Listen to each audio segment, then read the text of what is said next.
नमस्कार दोस्तों, मैं Nikhilesh Jain Hindi ChessBase India channel पर आप सभी का स्वागत करता हूं। मेरे साथ आज जो शख्स हैं वो आप उन्हें भारतीय शतरंज जगत का सबसे सम्मानित शतरंज खिलाड़ी भी कह सकते हैं। वो खिलाड़ी भी कह सकते हैं जिसने अनगिनत शतरंज खिलाड़ियों को आगे बढ़ाने में योगदान दिया और भारतीय शतरंज को एक नई ऊंचाइयां प्रदान की, और खुद के आपके लिए कह सकते हैं कि उन्होंने अपने लिए बहुत सेक्रीफाइस किए दूसरों के लिए। International master Anup Deshmukh sir हमारे साथ हैं। सर, स्वागत है आपका Hindi ChessBase India channel पर। नमस्कार निखिलेश जी, नमस्कार। आज सर, जैसे कि हमारी आपसे बात हुई थी, आज हम वो गेम देखने वाले हैं जो कि इतिहास से हम निकाल के लाए हैं। तो दर्शकों, मैं आपको बता दूं कि अनूप सर वो खिलाड़ी हैं जो विश्वनाथन आनंद जी, जो कि हमारे 5 बार के विश्व चैंपियन रहे हैं, उनके उन दिनों के साथ के खिलाड़ी हैं जब ये सब जूनियर टूर्नामेंट में भी एक साथ खेला करते थे। ऐसे में एक गेम है जो कि 1983 में खेला गया था हैदराबाद में नेशनल सब जूनियर टूर्नामेंट में, जिसमें अनूप सर जो है रनर अप रहे थे, जबकि विश्वनाथन आनंद चौथे स्थान पर आए थे। इसमें विश्वनाथन आनंद जी के खिलाफ अनूप सर का जो स्टाइल है खेलने का, वो आपको दिखाएगा कि उस समय भी अनूप सर कितने ज़्यादा प्रतिभाशाली खिलाड़ी थे। और अगर हो सकता है सही उन्हें सपोर्ट मिला होता तो विश्वनाथन आनंद जी के साथ हमारे पास अनूप देशमुख भी एक और विश्व चैंपियन होते। खैर, ये तो खैर इतिहास की बात हो गई। सर, ये गेम देखना शुरू करें। कैसा माहौल था सर उस समय जब आनंद से आप पहली बार कब मिले थे? आनंद से पहली बार मैं हैदराबाद में मिला 1983 में। ओके।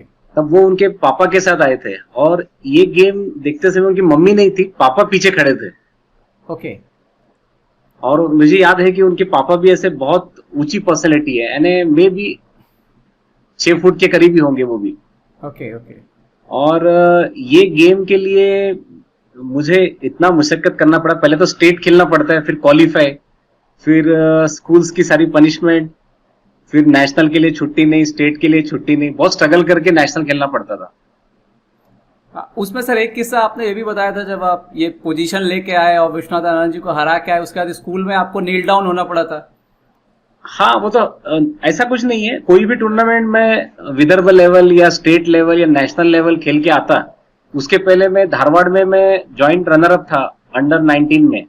ओके। हालांकि मेरी उम्र सेम थी, 15-16 साल का ही था, तो मैं अंडर 19 में रनर अप था धारवाड़ में। तभी भी वो स्कूल में स्टेट और नेशनल के लिए, चेस के लिए परमिशन मिलता ही नहीं था। ओके। तो हमारे वक्त का माहौल एकदम अलग था चेस का, और ये माहौल बाद में फिर चेंज हुआ, कुछ साल बाद चेंज हुआ फिर वो। तो उसको काफी टाइम लग गया था। और आपने कब डिसाइड किया कि अब आप चेस जो है वो एक एज अ कैरियर लेने वाले हैं? जैसे एलआईसी में मुझे जब जॉब मिला स्पोर्ट्स कोटा में, तब ऐसा लगा कि मैं कुछ खेल सकता हूं। पर जॉब में रह के खेलना, वो एक तब तक वैसा एलआईसी में ऐसा माहौल नहीं बना था। एलआईसी का जो एटमॉस्फेयर बना स्पोर्ट्स का, वो 2000 के बाद बहुत ही अच्छा था। यानी जो प्लेयर पहले रिक्रूट हुए 91 टू 96, तब इतना एटमॉस्फेयर नहीं था। 96 के बाद फिर एलआईसी ने बहुत प्रमोट किया तो सारे खिलाड़ियों। शुरू करते हैं गेम और फिर बाकी बाद में कुछ और बातें करेंगे आपके साथ।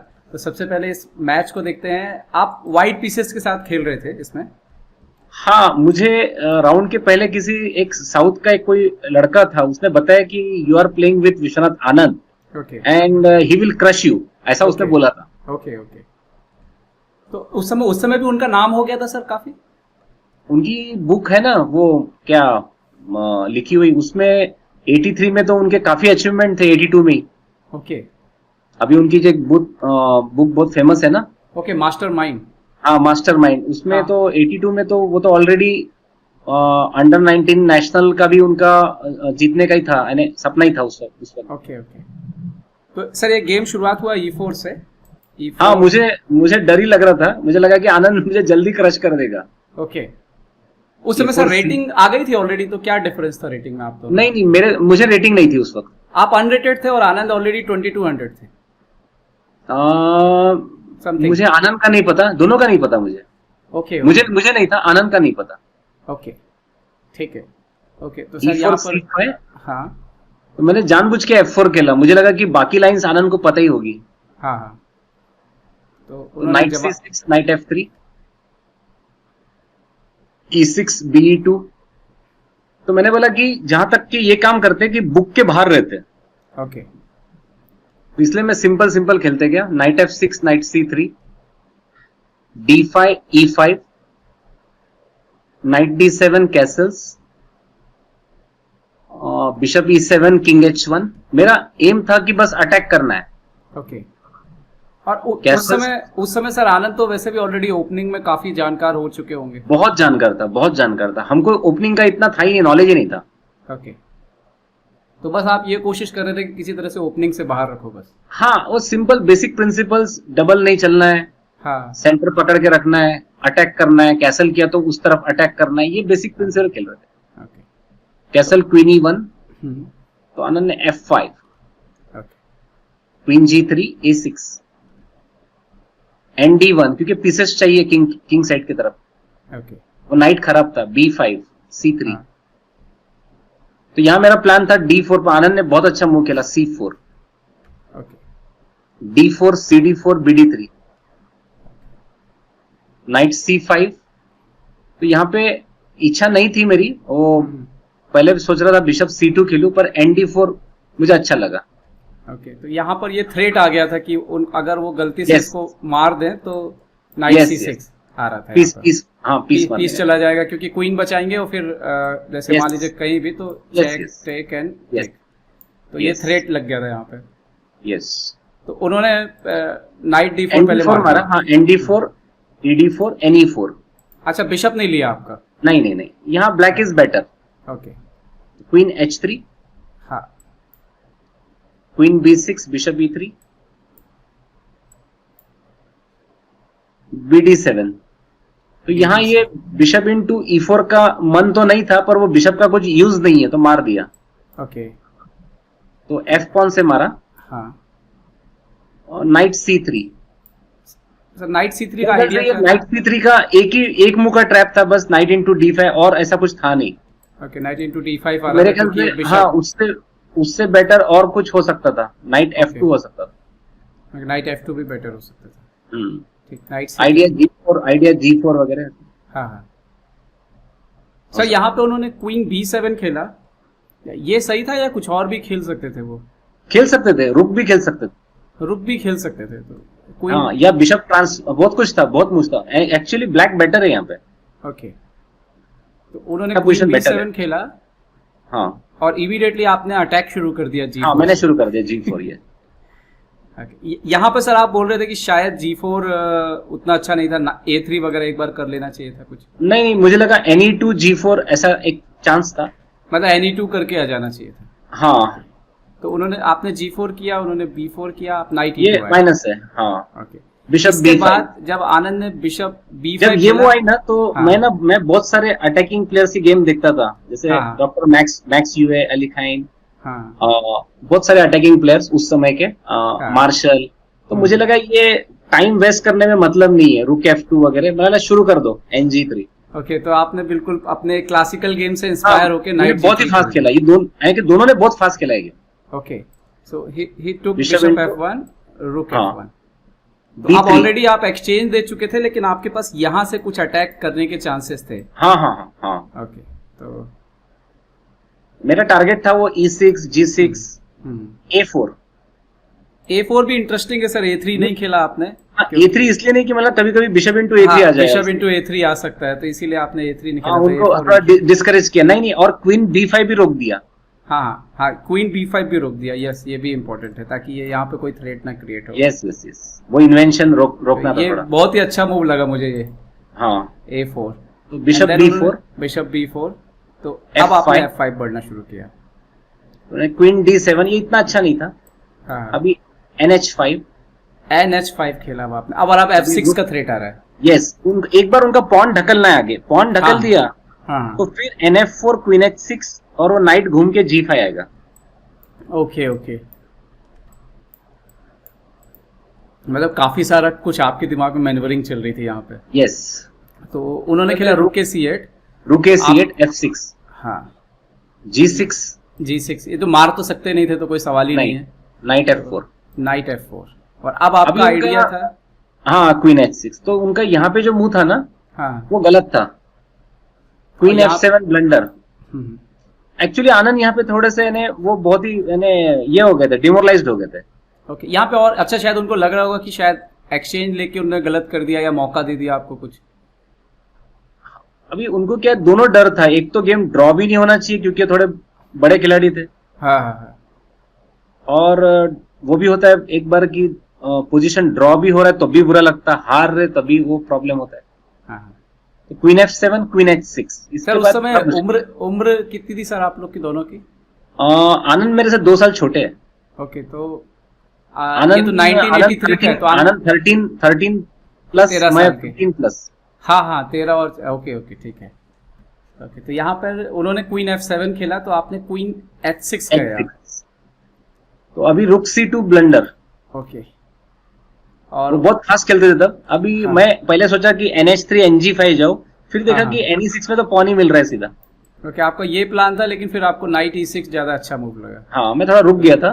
तो मार तो सकते नहीं है, मेट हो जाएगी, यस। तो अब रुक बचाना है, तो रुक भी नहीं बचाया, उन्होंने यहाँ पे G5 पुश किया। हाँ, G5 यस। मतलब क्वीन G6 उनका आइडिया था शायद।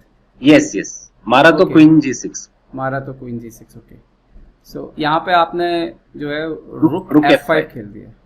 ये बिल्कुल डॉक्टर मैक्स यूए के स्टाइल में खेला मैं, बस वैकेट Okay. स्क्वायर, बस खत्म। जो स्क्वायर खाली हुआ वहां पे आपने मोहरा डाला और किंग H8, और देन आपने यहाँ पे हाँ, नहीं यहाँ शानदार रिजाइन स्टाइल कर में दिया वो। क्वीन हाँ, G7। रिजाइन। वो बेहद ही शानदार गेम है सर ये, और मुझे नहीं लगता कि विश्वनाथ आनंद को अपने कैरियर में इस तरह से जो है वो कोई गेम जो है बहुत ज़्यादा वो हारे होंगे। तो आपके इस गेम को मुझे लगता है वो हमेशा याद करते होंगे। तो सर ये एक्चुअली वो भूल भी गए होंगे क्योंकि वो बहुत छोटे थे, उन्होंने मुझे भी बहुत बार हराया। Okay. गोवा में हम बहुत बार खेले, 5 बार खेले, गोवा में खेले तो वो भी ड्रॉ ही हो रहा था। फिर कैलिकट में खेले, फिर 92 में वो गेम शायद मैं जीत रहा था, 92 का शायद जीत रहा था, गुडरिक का।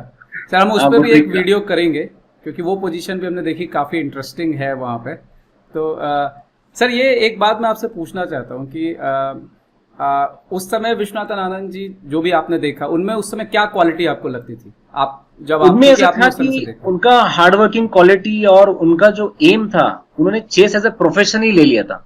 हाँ, यानी उनके नस नस में चेस ही था। हमारा कैसा है कि हम सोचते थे कि पढ़ाई भी करेंगे, बाकी गेम्स में भी अच्छे थे और चेस भी हमारा अच्छा था, पर आनंद जितना पैशन नहीं था सबका, क्योंकि उनको वो फैसिलिटीज भी थी। उनके पेरेंट्स भी बहुत सपोर्टिव थे और सारी हाँ, बहुत सपोर्टिव। हमारे साथ कैसे थे, पेरेंट्स आते नहीं थे कोई। ओके। उस समय सिर्फ मैंने देखा कि जिनके जिनके पेरेंट्स आए उस समय, वो लड़के ही GM IM बने उस समय। और आज तो सबके पेरेंट्स आते हैं इस समय। हाँ, इसलिए GM बनते बच्चे। पेरेंट नहीं आए तो ये मुश्किल है कुछ बनना इनका। सही बात है, बाकी चीजें भी मायने रखती हैं। हाँ, जिनके पीछे पेरेंट्स ने पूरा 10 साल का करियर दिया, तो वो बच्चे आज दिखते हैं अपने को, जैसे सपनील है, वो अंकित राजपारा है, फिर वो दूसरे में तेजस भाकरे। इनके पेरेंट्स नहीं आते ना, चेस ही मुश्किल था। सर मैं एक चीज और यहाँ मेंशन करना चाहूंगा कि बहुत सारे ऐसे इंडिया के खिलाड़ी हैं जो आपसे कई बार, जैसे कई खिलाड़ी हैं जो आपसे ट्रेनिंग ले चुके हैं। विदित गुजराती है इस पे, और आप इवन जब मेरे ख्याल से जहाँ तक मुझे पता है कि जब भारत ने डबल जूनियर वर्ल्ड चैंपियनशिप में डबल गोल्ड लिया था, तब भी आप इंडियन टीम के साथ थे। यस, मैं था, इंडियन टीम के कोच थे। 2008 में मैं था। मैंने पहले तो खुद का ही वेट कम किया, 7-8 किलो। ओके। फिर बहुत ट्रेनिंग किया, पूरा वर्ल्ड जूनियर कब हुआ था, कैसे कोचेस थे, क्या था, सब मैंने स्टडी किया। मैं खास करके कार्पो को जब वर्ल्ड जूनियर चैंपियन बनाया था, सिमेन फुरमन ने, मैं उनसे बहुत इन्फ्लुएंस हो गया था, क्योंकि 14 साल तक रशिया को टाइटल ही नहीं मिला था। स्पासकी के बाद 14 साल लगे। तो सर आपके साथ कौन कौन जीते थे? मेरे साथ अभिजीत गुप्ता जीता था, सेकंड में परिमाजन नेगी, और गर्ल्स में द्रोणावली हरिका। हाँ, ये अभिजीत गुप्ता और द्रोणावली हरिका ने डबल गोल्ड दिलाया था इंडिया को। यस, और ये हिस्ट्री आज तक इतिहास में ये नहीं हुआ कभी। यस, और वो भी 15 अगस्त को 15 अगस्त को डबल गोल्ड मेडल लिया। क्या बात, डबल गोल्ड, और सिल्वर भी। ओके।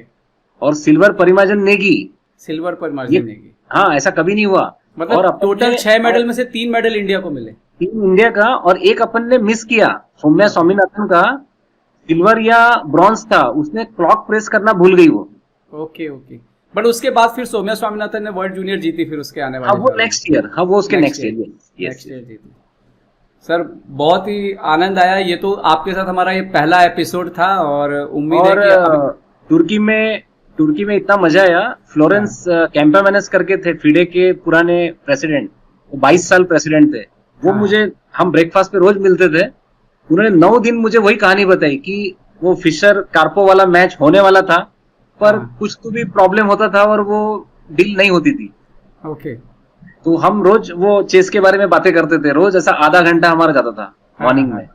और ओके। उन्होंने मुझे बताया कि जब ये 2 मेडल मिले तो उन्होंने ऑर्गेनाइजर को बताया this is a record, India has done record, क्योंकि एक ही साल में किसी भी कंट्री ने बॉयज गोल्ड गर्ल्स गोल्ड ऐसा कभी नहीं जीता। और ये आपके नेतृत्व में हुआ था सर, तो क्या बात है।